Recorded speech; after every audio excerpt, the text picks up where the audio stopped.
Good afternoon and welcome to this year's commercial beef final presentation. My name is Paige Martins and I had the pleasure of being this year's general manager. This year's team is made up of 13 members that come from Alberta, Saskatchewan, and Manitoba.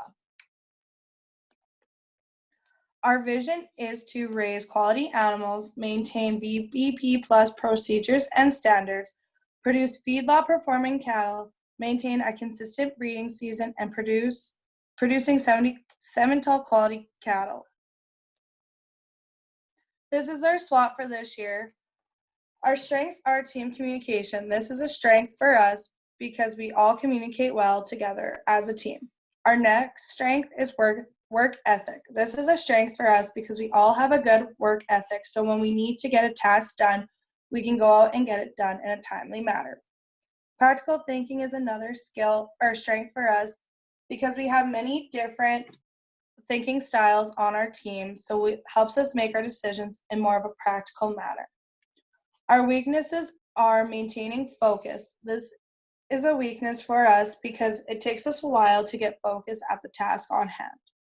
Next is our open rate, and this is a weakness for us because we haven't been able to get below industry standards, but it has been improving over the years.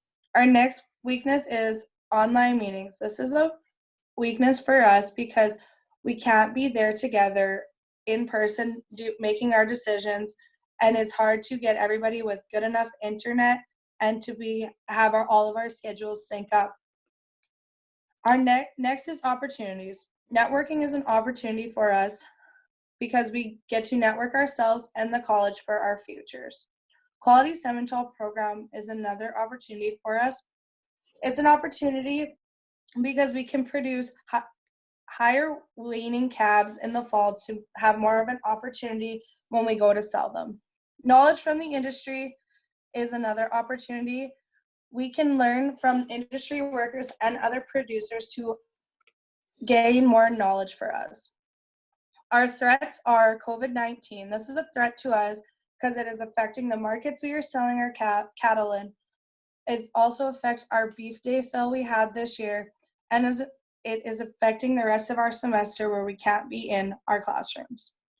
Public perception of agriculture is another threat because there's a lot of animal activist groups out there with lots of different stories going around, and our story isn't always the one being heard first. Feeder calf market declining is a threat because this is the market that we are selling our calves in, and if it's declining, we won't be getting paid the price that we should be for the cattle we are producing. Our mission statement is striving to raise quality beef through educational opportunities and hands-on experience while creating relationship within industry. Good afternoon, I'm Randy Kaharski and I am this year's Secretary, VBP, and Research Manager.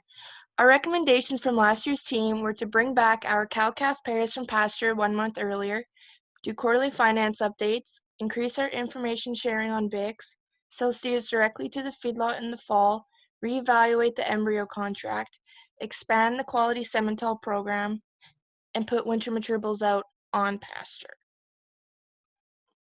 For our progress report, we brought back our cow-calf pairs from pasture 1 month earlier. After a crash in the computer system, we were able to get up to date on the quarterly finance updates. We sold our steers directly to the feedlot in the fall. We received a payment from the Canadian Roundtable for Sustainable Beef. We reevaluated the Embryo Contract, as well as we are expanding the Quality Simmental program. Our recommendations for next year's team are to do a break-even earlier in the year, attend the czar show, do regular weigh-ins, continue the quarterly finance updates, continue with the mineral program, sell the steers directly to the feedlot in the fall, and to bring back the cow-calf pairs from pasture 1 month earlier.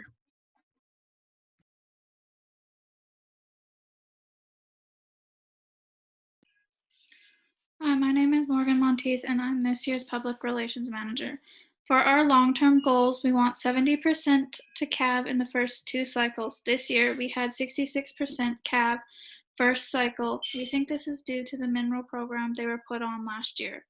We want to continue our heifer grading system to know what animals we want to keep and what animals we do not want in our herd. We want to have 100 breeding animals. Right now we have 98. For our short-term goals, we want to retain heifers to keep genetics within our herd. We want to improve genetics through strict culling, so any animals that do not fit our herd get rid of, and we want to continue to have a quality Simmental program. Good afternoon. My name is Jessica Atru, and I'm this year's Herd Tracks and Bix manager. Our herd inventory consists of 78 pairs, 3 bred cows, 7 embryo cows, 3 bred heifers, 14 replacement heifers, and 4 bulls, making a total of $249,550. Changes in our inventory. We sold 2 cows from calving complications, sold 1 bred heifer due to her aborting, sold 9 heifers at beef day, culled 5 replacement heifers, and bought a new bull. I'm Brooke Monteith. I'm this year's records manager. So a way for us to keep track and measure our herd is through key performance indicators. One of the key performance indicators that we use is GOLD. It stands for growth rate, open rate, length of calving season, and death loss. The industry standard for each of those is the following: 43% of the dam's weight, 4% open rate, 63-day calving season, and a 4% or less death loss. Ours was 43% of the dam's weight. We had an 8.5% open rate. We had a 92-day calving season and only a 1% death loss. So to help with our growth rate, we brought the calves back a month earlier.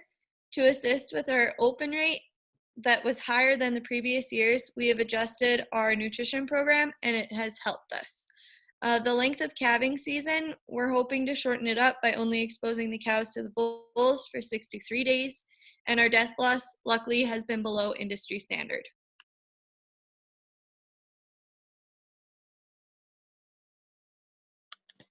Good afternoon. My name is Tobia Friesen, and I'm this year's health manager. For the cows, when we got back from Christmas break, the bred heifers got their Scour Guard booster, and the cows got theirs as well as Ultrabac 7. Just a couple weeks ago, the cows and replacement heifers got their pre-breeding vaccines of Bovishield Gold FP5. We give this to the cows to give them fetal protection against IBR, BVD, BRD, and parainfluenza. For the calves, when the calves were born, they were given selenium and vitamin A, D, E to help prevent white muscle disease. A couple weeks ago, the calves were branded and given Bovishield Gold 1-shot and Ultrabac 7 to help prevent respiratory diseases and clostridial diseases. At semen testing, all the bulls were given Ifomec, Bovishield Gold, FP5, and Ultrabac 7. For the feeder calves, in October, when we got the first group of feeder calves, they were given a blanket treatment of Draxxin as a preventative because they were at a high risk of developing pneumonia. Good afternoon. My name is Clayton Holland, and I had the opportunity of being the treatment coordinator this year. This semester, we treated 1 herd bull with Metacam to control the pain due to injury.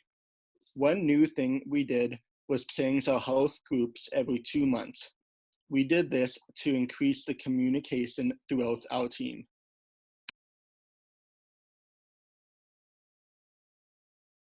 Good afternoon. I'm Mitch Namath, and I'm this year's reproduction manager.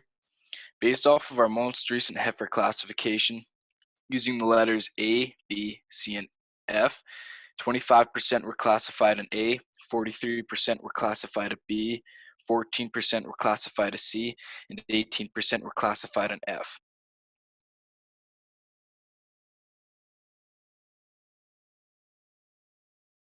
We reevaluated the heifer classification system to only use the letters A, B, and F. We did this because the C category was pretty much unused, and we selected our beef day sale heifers from the A and B categories anyway. We recommend that next year's unit use this updated version.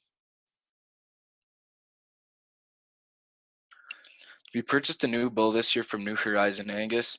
We decided to go with the Simmental Angus cross to get the best traits from both breeds. He's a 3-year-old bull that has proven and has thrown good quality calves in the past. We'd like to thank New Horizon Angus for providing us with this bull. We redesigned the Embryo Contract, so our unit will be getting paid based off of the calf insurance price and the weaning weights of the calves in the fall, instead of a flat-out rate per calf. As far as cull cows go, we culled 8 from the herd this year because they were getting up there in age and others were open. Good afternoon, everybody. My name is Jacob Parker, and I am this year's nutrition manager. So as you can see on the chart here, our heifer and feeder rations were very similar with only a couple pounds difference in a couple ingredients. And our cow's average ration was 32 pounds of barley silage, 12 pounds of corn silage, 2.5 pounds of grain, 7 pounds of hay, and 1 pound of supplement.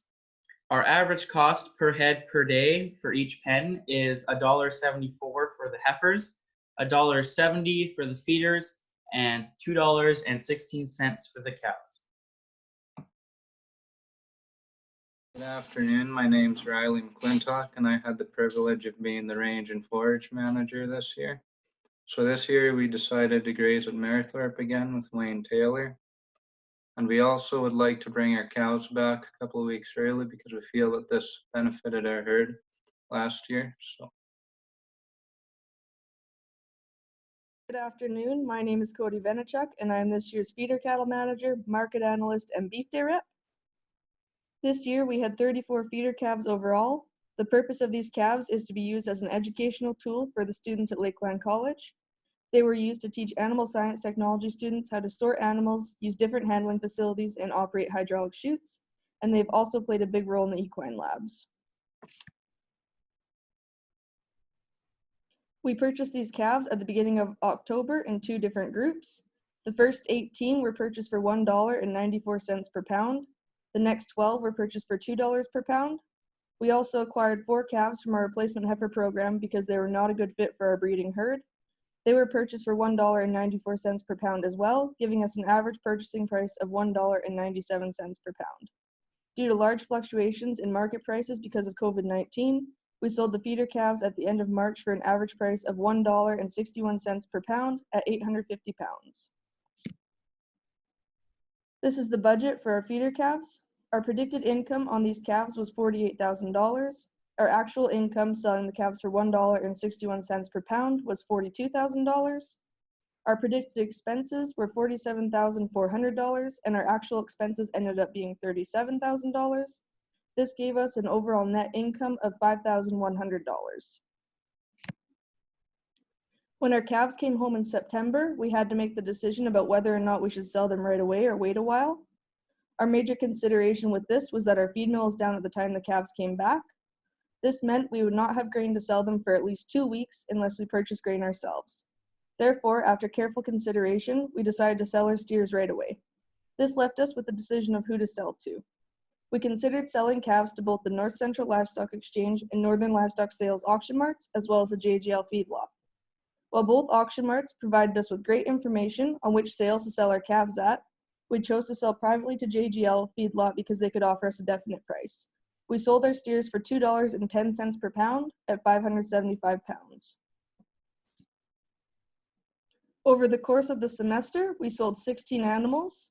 We sold 8 open cows in the fall for 85 cents per pound. We sold 1 cow who aborted her twins to the college's AI program for 80 cents per pound.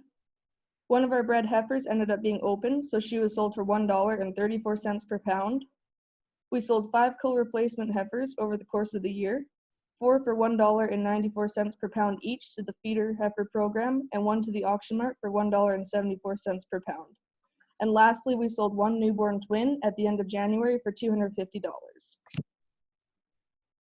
This year, we chose to sell 3 pens of 3 open replacement heifers in the college's annual beef day sale. We attended the Highway 13 Cattleman Show in Czar in February as an attempt to market these heifers, and our heifers ended up selling for an average of $1,540 per head.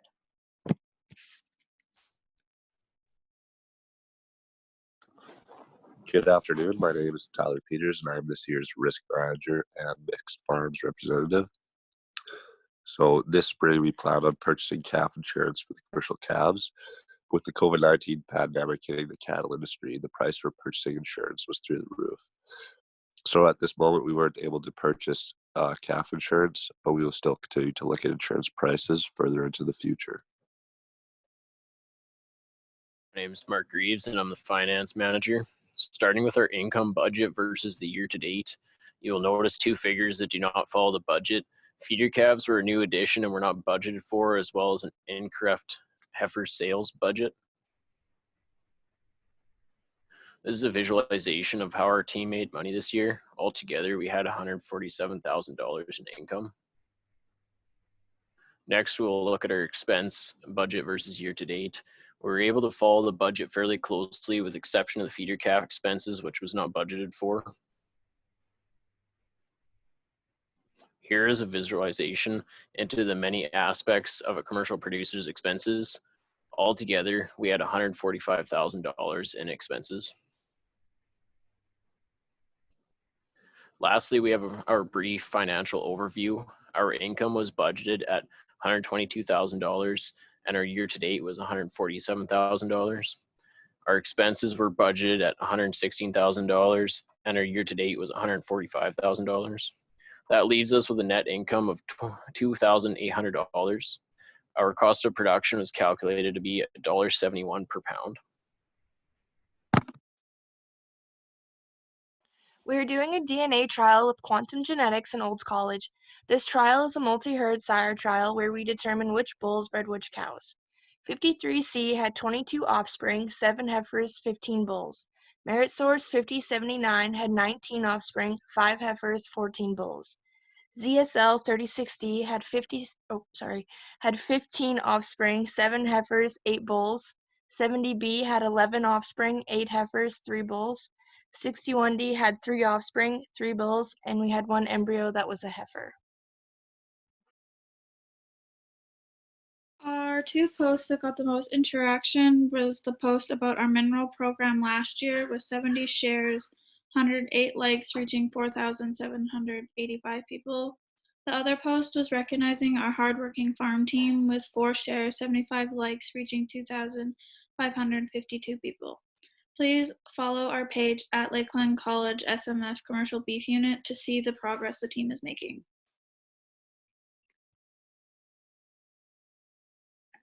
This year, the commercial team lost a member, Robert Bokenfohr, on October 27, 2019. We decided to dedicate his favorite heifer in his memory. We named her Robbie and made her some fancy tags. The commercial team would like to thank Robert for all of his commitment, and we dedicated this SMF year to him. We'd like to send out a special thank you to Peter Wilkinson, Anthony Robertson, Bevan Hamilton, Jeff Brown, Josie Van Len, Terry Elliott, Northern Livestock Sales, New Horizon Angus, and Quantum Genetics. Now, if anyone has any questions, please feel free to put them in the link below and we will answer them when we can.